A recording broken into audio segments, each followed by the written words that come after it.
Hey guys, this is Adrian from BlitzKids, and today we're going to be going over double check. Here we go. So a double check is when two pieces are delivering check simultaneously, and it's more powerful than a normal check because if we play, let's say, like knight g3, the king actually has to move. There is no other way to get out of a double check. All right, so here we have knight g3, and then we can follow it up with rook to h8. Even though the queen looks very scrumptious, we're actually not going to play that. We're gonna play for the checkmate. So yeah. All right, so double check. Make sure that it is something where two of your pieces are checking the king. Okay, two of your pieces need to be checking the king, and usually it forces the king into a very bad spot. So like in this case, we again have this knight and rook setup. So we can play something like, let's say, well, you want to look at all of your checks here, right? So queen takes f2, queen to h2, queen to h1. I can tell the opponent just captured the bishop on c5. So he's thinking we're going to recapture. We're actually not.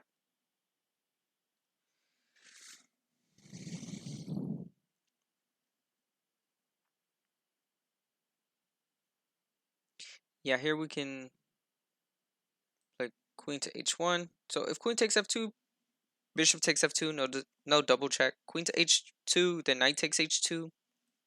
So there's no double threat.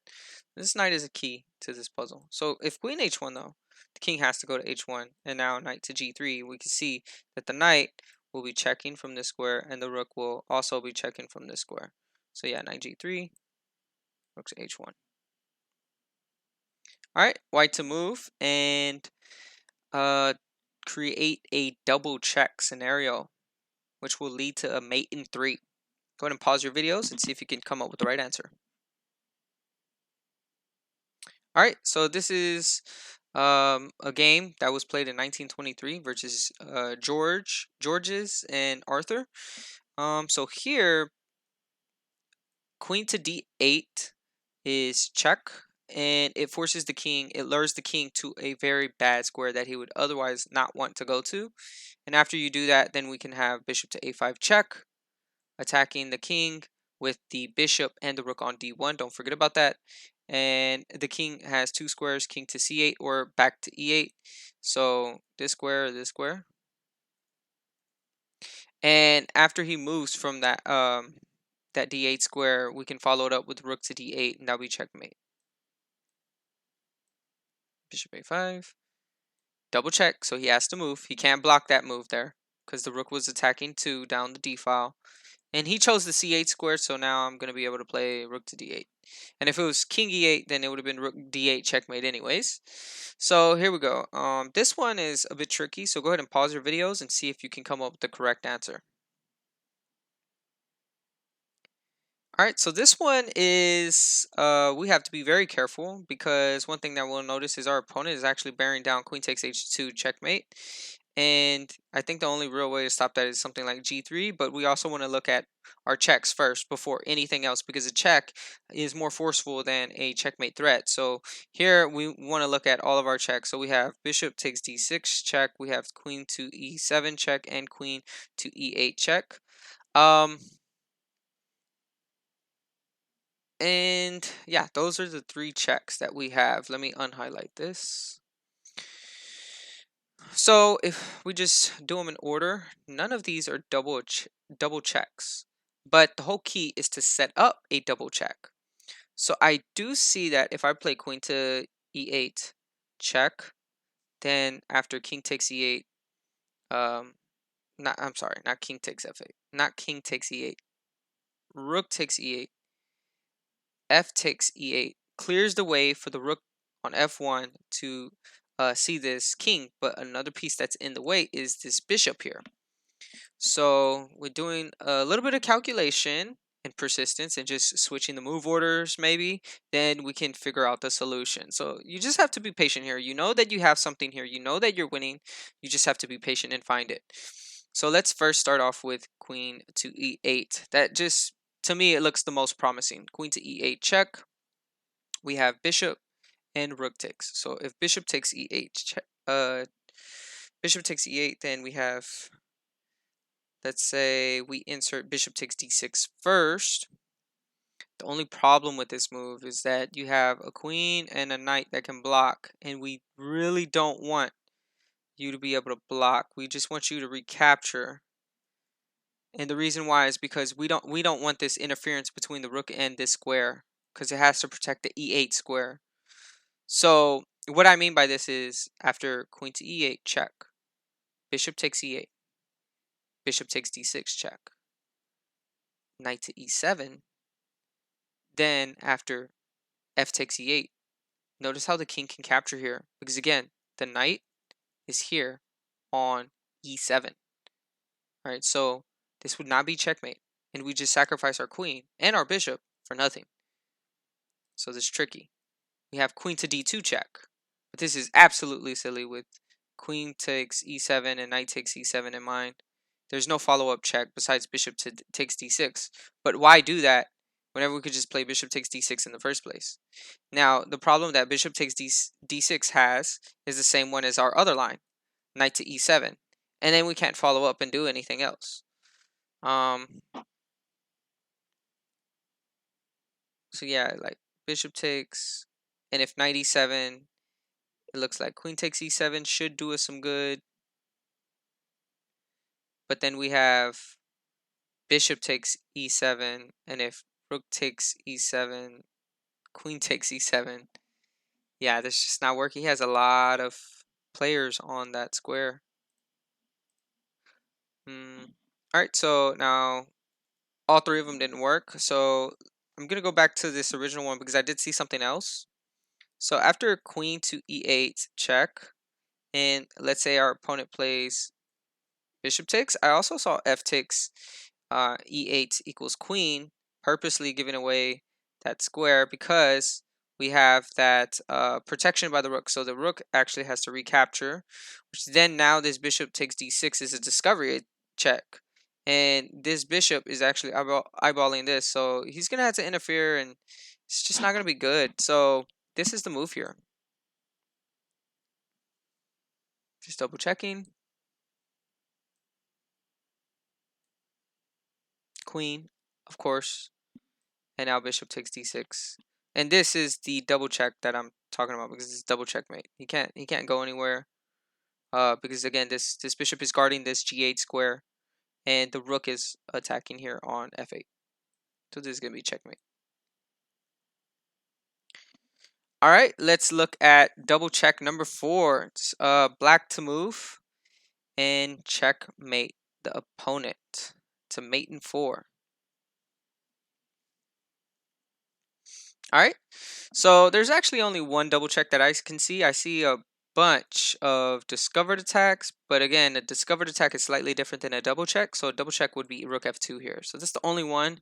Obviously, that's the first move, but let's calculate to mate. So rook to f2 check. If we have king to g1, then we have queen to h2 checkmate. So after rook f2, let's have king takes h3. Then here we can have, I like this move, rook to h2, even though there's 3 checks there. There's rook here. Well, there's more than 3 checks, but 3 checks that actually make sense. There's rook to h2, there's queen to h2, there's queen to f5, there's queen to h5, there's, queen to e4. There's a ton of checks, but I like rook f2 followed by rook h2 because, again, this square is actually covered. So you're forcing the king to only one line of play. So after rook f2, king takes h3, rook to h2 check, king to g4. We have h5, bring in another piece, and again I'm guarding this square, so he has to go back. Not like that. King to f3, and then here we can just play check with the pawn. But yeah, that's the mate.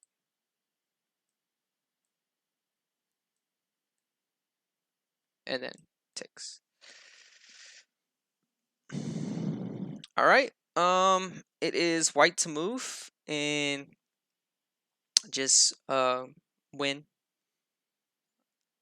All right. So look at those bishops that are interfering with the interfering with the rooks.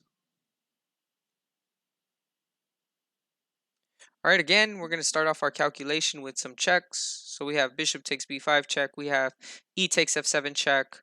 And we want to set up these discover checks. So I like that there's a double check here.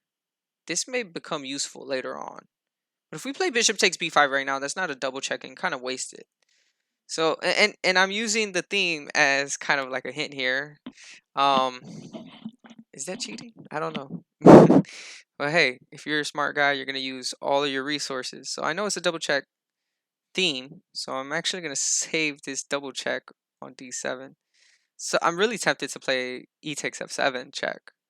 But you have to look at both. So bishop takes b5 check, and just a takes b5. So that's not it. E takes f7 check. The king can go to f8. The king can go to e8 and also or d8 and d7. So if e takes f7, if king f8, then I like this move, and that would be checkmate. So this is out of the equation. Let's say we play king to d8. So let's say this one. Oh, where'd my arrows go? There we go.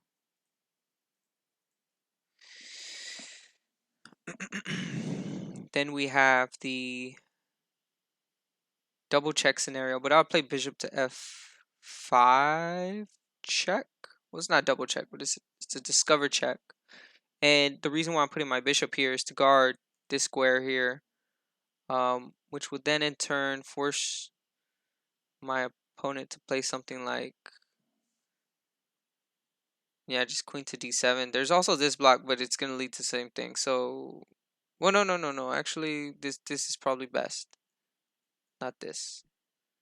So after knight to d5, we can have bishop to g5 check. And if queen to e7, then we have rook takes, king to c7, then bishop takes. Yeah, this is gonna be disgusting. We can't do that. Black can't do that. I might as well do this. That's how much that was like. He was gonna lose a lot. So king d8 is definitely out of question. Takes now also king to d7. But then bishop f5. There goes that double check. The one that I need too, because after here, then I have check. No, his king, his knight's still there.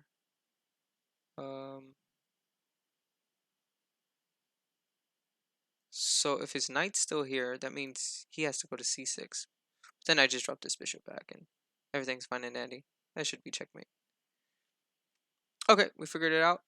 Let's have one more look at it. Yeah, and the double check here. This is important. Otherwise, the pawn would just take the bishop on f5. So I don't want that to happen. Need it to be a double check. And that's the only way that this works. Yeah, and then we just drop back here.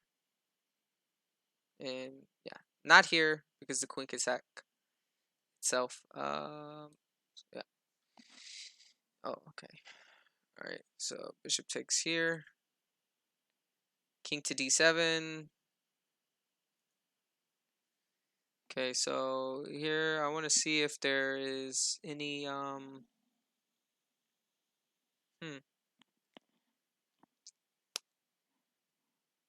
any checkmates. Because I'm definitely eyeballing this because this is discovered check. It's just gonna win so much material. So then the king goes here or here or here.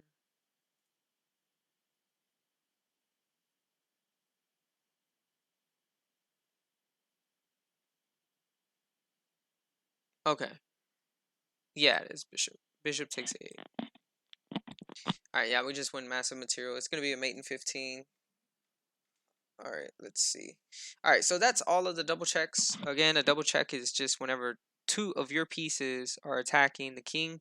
It's an extremely powerful tactic because then you could literally put one of the pieces just in danger. It doesn't even matter. Like for example, in this position, the bishop, whenever it went to f5, since it was playing a double check on the king on d7, the g6 pawn couldn't capture it. So I just put myself in danger, and it doesn't even matter. So make sure that you're looking at those double checks. If you can set it up, that's great. It's usually whenever the king is just off placed. And then whenever you get a little bit better, you can even set them up by sacrificing some material to lure them into a very, very bad square that they otherwise wouldn't want to be on, and then play the double check, which would then lead to a mate or a significant positional advantage where pretty much mate is inevitable. All right, so I hope that helped, guys, and I'll see you guys next time. All right.